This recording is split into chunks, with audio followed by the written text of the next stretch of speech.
Assalamualaikum warahmatullahi wabarakatuh. Pemirsa TV Madrasah yang insya Allah dirahmati Allah Subhanahu wa Ta'ala. Mari kita ikuti tausiah dari Bapak Yusuf Ihsanu Irham SHG selaku Kasubag TU Kementerian Agama Kabupaten Karanganyar dengan judul Menggapai Magfirah. Selamat menyaksikan.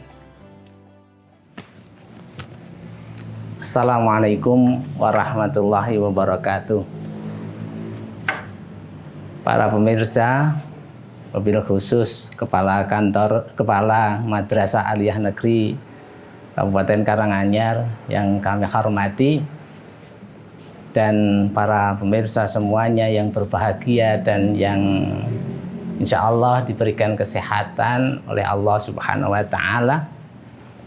Mengawali dari apa yang mau kami sampaikan kepada panjenengan sekalian, marilah kita senantiasa untuk mengaturkan rasa syukur alhamdulillahirabbil alamin kehadirat Allah Subhanahu wa Ta'ala, karena banyaknya nikmat, rahmat dan hidayah yang sudah diberikan kepada kita sekalian, sehingga kita sebagai hambanya ini dapat melakukan banyak kegiatan, banyak aktivitas. Di antaranya adalah sebagian kita dapat melakukan sebagian ibadah kepada Allah Subhanahu wa Ta'ala, di antaranya adalah ibadah di bulan Ramadan ini. Tentu Bapak Ibu yang kami hormati, untuk rasa syukur ini rasanya mudah diucapkan, akan tetapi sulit dipraktekkan, atau hanya sebagian kecil yang mempraktekkan hal ini. Sehingga kalau kalimat atau firman Allah la in syakartum la azidannakum wa la in kafartum inna azabi lasyadid, saya yakin hal ini atau kalimat ini sering kita ucapkan, bahkan mungkin sudah banyak yang hafal, sering kita dengarkan, akan tetapi dalam hal implementasi di dalam kehidupan kita sehari-hari, rasa-rasanya jauh dari apa yang menjadi tujuan dari firman Allah itu. Padahal di dalam ayat tersebut menjelaskan bahwa apabila kita selalu bersyukur, niscaya Allah akan tambah nikmat tersebut. Akan tetapi sesungguhnya apabila kufur, maka tentu azab Allah yang sangat pedih itu akan dirasakan. Akan tetapi Bapak Ibu yang kami hormati, ternyata implementasinya masih sangat jauh dari yang sebenarnya, yang seharusnya. Satu contoh misalnya, betapa banyak kita itu sudah diberi nikmat, diantaranya saja misalnya dari gaji, dari penghasilan. Tapi bagaimana ketika mengimplementasikan kita di dalam kehidupan kita sehari-hari, misalnya bagaimana kewajiban kita untuk mengeluarkan zakat. Kemudian bagaimana kewajiban kita untuk mengeluarkan infak sedekahnya.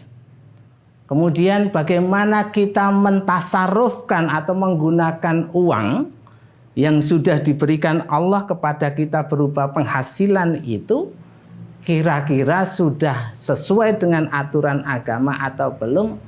Rasa-rasanya hanya sedikit sekali yang mengimplementasikan hal itu.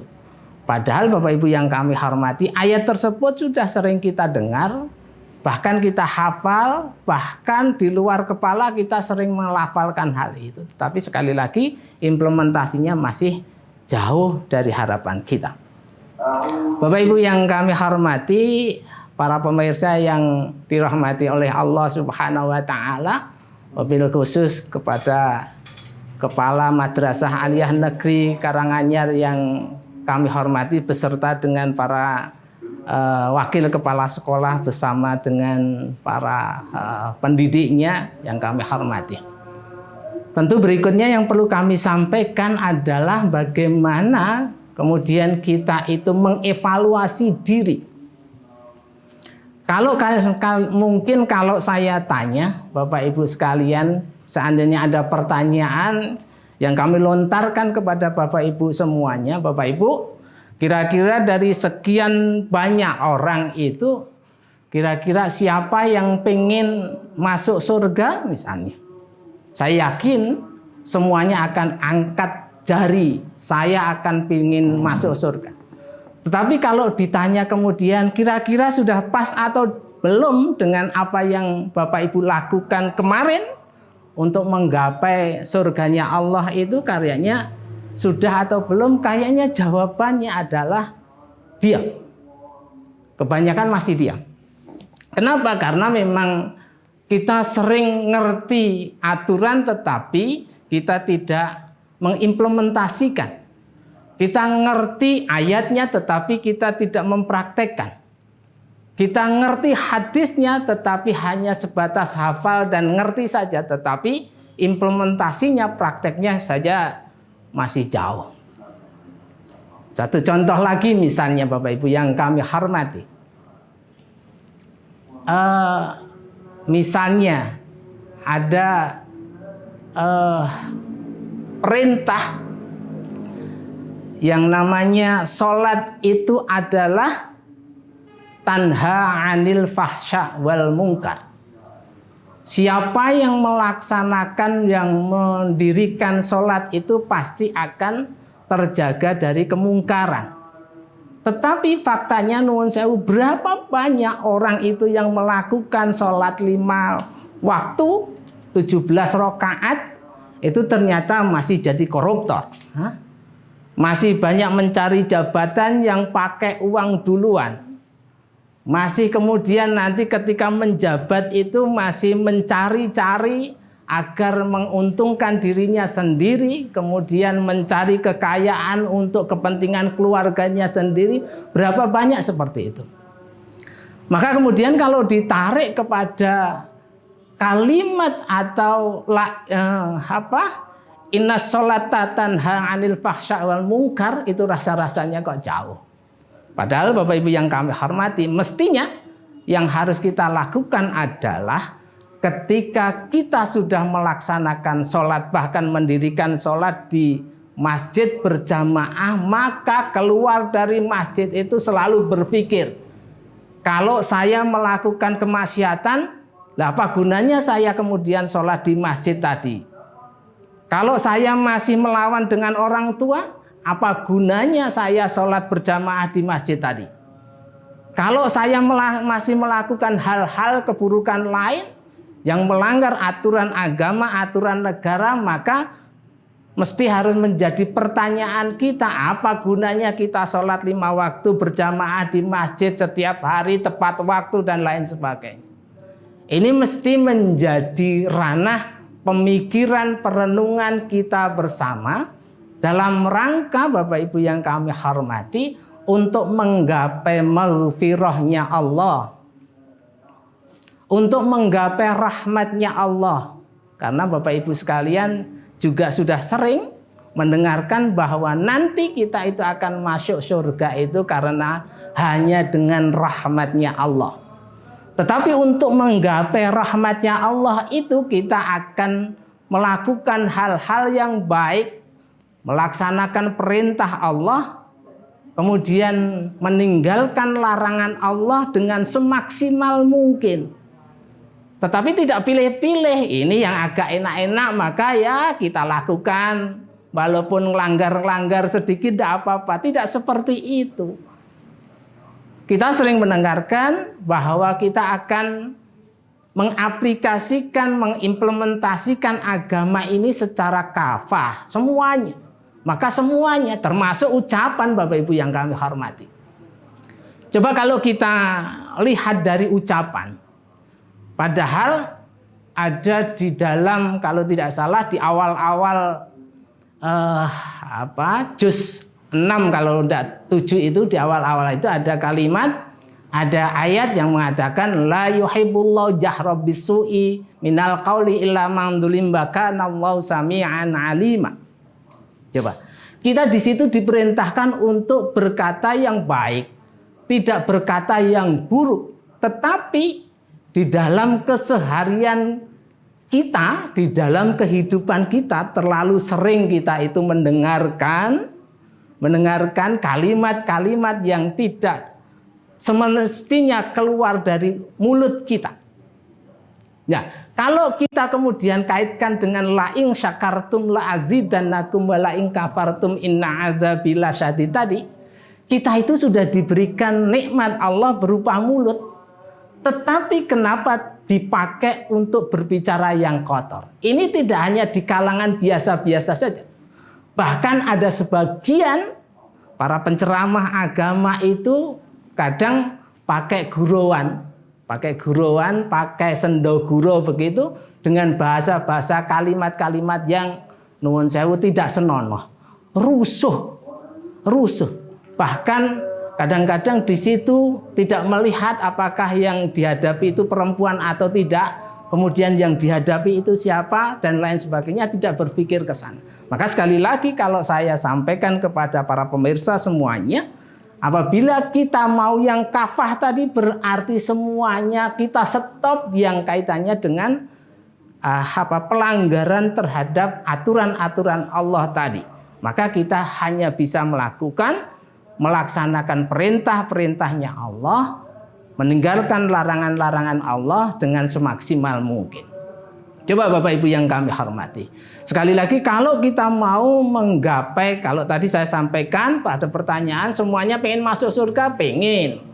Saya yakin pengen, semuanya pengen masuk surga. Bahkan orang gila saja kalau ditanya kamu pengen masuk surga atau tidak, saya yakin jawabannya pengen masuk surga. Saya yakin itu seperti itu. Tidak ada orang mengatakan saya tidak pengen masuk surga. Saya yakin tidak mungkin. Akan tetapi kalau itu yang terjadi pada kita sekalian, maka nuwun sewu, maka yang harus kita lakukan adalah pengajaran agama ini marilah kita lakukan dengan kafah. Kafahnya berarti kita melakukan perbuatan-perbuatan yang sesuai dengan aturan Allah, meninggalkan larangan-larangan Allah. Tentu apa yang bicara kita itu yang baik, perlakuan kita yang baik, selalu kita introspeksi pada diri kita masing-masing. Kalau kita sudah sering melakukan sholat, tidaklah kita harus berani dengan orang tua, tidak harus berani dengan nuwun sewu menyakiti istri kita, menyakiti anak-anak kita dan lain sebagainya. Bahkan jadi pemimpin pun jangan terlalu sering marah. Jangan kemudian sedikit-sedikit marah, bahkan sedikit-sedikit main perintah kalau memang itu bukan jadi tugas dan fungsinya. Bapak Ibu pemirsa yang kami hormati, saya pikir kemudian kalau kita bisa melakukan hal itu, maka maghfirah Allah, kemudian rahmat Allah akan bisa kita capai. Dan kalau dua-duanya itu bisa kita capai, maka harapan kita seperti pertanyaan saya di awal tadi, untuk mendapatkan surganya Allah pasti akan tercapai. Maka Bapak Ibu yang kami hormati, coba kita teliti lagi atau kita baca lagi di dalam Quran surat Ali Imran yang sering dulu dipakai untuk halal bihalal itu wasari'u ila maghfiratin mir rabbikum wa jannatin 'arduhas samawati wal ard uiddat lil muttaqin. Coba bersegeralah kita itu pada ampunan Allah. Kalau kita sudah kemarin melakukan sesuatu yang melanggar aturan Allah, maka sesegera mungkin untuk istighfar. Astaghfirullahaladzim alladzi la ilaha illa huwal hayyul qayyum wa atubu ilaih. Kalau rasa-rasanya Bapak Ibu masih misalnya hafal, maka bacalah sayyidul istighfar sebanyak-banyaknya. Allahumma anta rabbi la ilaha illa anta khalaqtani wa ana abduka wa ana ala ahdika wa wa'dika mastata'tu a'udzubika min syarri ma sana'tu abu'u laka bi ni'mati 'alayya wa abu'u bi dzambi faghfirli fa innahu la yaghfiru dzunuba. Wah, agak-agak belepotan. Kayak begitu. Jadi bacalah sayyidul istighfar sebanyak mungkin. Agar apa? Agar kita itu tertata hati kita, kemudian dalam implementasikan ajaran agama di kehidupan kita itu, maka selalu menurut rel agama, menurut ketentuan Al-Quran maupun ketentuan hadis tadi. Kalau sudah mendapatkan maghfirah Allah, maka tentu ya apa yang kita lakukan Bapak Ibu yang kami hormati, tentu harapan kita mendapatkan surganya Allah yang di dalamnya atau di bawahnya mengalir sungai-sungai yang luar biasa yang sering kita dengar dari para mubaligh, yang sering kita baca, yang sering kita maknai, yang sering kita tafsiri begitu. Coba kalau kita nuwun sewu menginginkan hal itu, bagaimana kemudian di dalam ayat berikutnya di dalam surat Al-Imran itu, alladzina yunfikuna fis-sarra'i wad-dharra'i wal kadhiminal ghaidha wal 'afina 'anil nas wallahu yuhibbul muhsinin misalnya. Coba kalau kita pengen maghfirahnya Allah, menghendaki surga yang luasnya seperti atau luasnya langit dan bumi, kemudian praktek kita nuwun sewu, ucapan kita kotor, kemudian perilaku kita jauh dari aturan agama, pertanyaannya, bisakah seperti itu masuk surga? Bisakah seperti itu bisa mendapatkan rahmatnya Allah? Bisakah seperti itu bisa mendapatkan ridhonya Allah? Kok menurut saya jauh dari hal itu. Maka dari itu, kalau pengen semuanya, maka Bapak Ibu yang kami hormati, maka marilah itu kita capai dengan apa yang sudah kami sampaikan di awal, ditambah yunfikuna fis-sarra'i wad-dharra'i. Maka apa yang kita lakukan adalah untuk menginfakkan harta kita pada saat yang lapang maupun yang sempit. Dan kita wal 'afina 'anin nas, kita bisa memberikan maaf kepada manusia lain. Nah, ini kan hal-hal yang sulit dilakukan oleh kita sekalian. Tetapi hal yang sulit ini Bapak Ibu yang kami hormati, para pemirsa yang kami hormati, ini tidak kok terus kemudian tidak bisa kita lakukan, itu tidak. Tetapi yang namanya sulit itu bisa kita lakukan apabila kita punya kekuatan, punya ghairah yang besar untuk melakukan perubahan itu. Saya pikir itu Bapak Ibu yang kami hormati yang perlu kami sampaikan. Mudah-mudahan sedikit yang kami sampaikan ini bermanfaat, bermakna bagi saya yang menyampaikan, dan mudah-mudahan juga bermanfaat bagi Bapak Ibu sekalian pemirsa apa yang kami sampaikan ini. Ada kurang lebihnya mohon maaf. Mudah-mudahan kalau ada kekurangan, ada kesalahan kita kepada Allah Subhanahu wa taala, mudah-mudahan kita diberikan maghfirah oleh Allah Subhanahu wa taala. Semoga kita selalu mendapatkan ampunan dari Allah Subhanahu wa taala, dan endingnya besok kita akan mendapatkan maghfirah dari Allah Subhanahu wa taala, akan mendapatkan surganya Allah yang luasnya seperti langit dan bumi. Saya pikir itu yang perlu kami sampaikan. Ada kurang lebihnya mohon maaf. Semoga kita sekalian juga akan terhindar, kemudian dilindungi oleh Allah Subhanahu wa taala dari berbagai ujian yang rasa-rasanya berat untuk kita, dan kita dihindarkan dari wabah, dari bala, dari kemaksiatan, dari kemungkaran. Wabil khusus kita terhindar dan terlindungi dari wabah COVID-19 ini. Saya pikir itu. Terima kasih. Assalamualaikum warahmatullahi wabarakatuh. Kuis hari ini, apa sih arti maghfirah itu? Kirim jawabannya di nomor bawah ini ya, karena akan ada banyak hadiah menarik yang akan bisa didapatkan oleh teman-teman.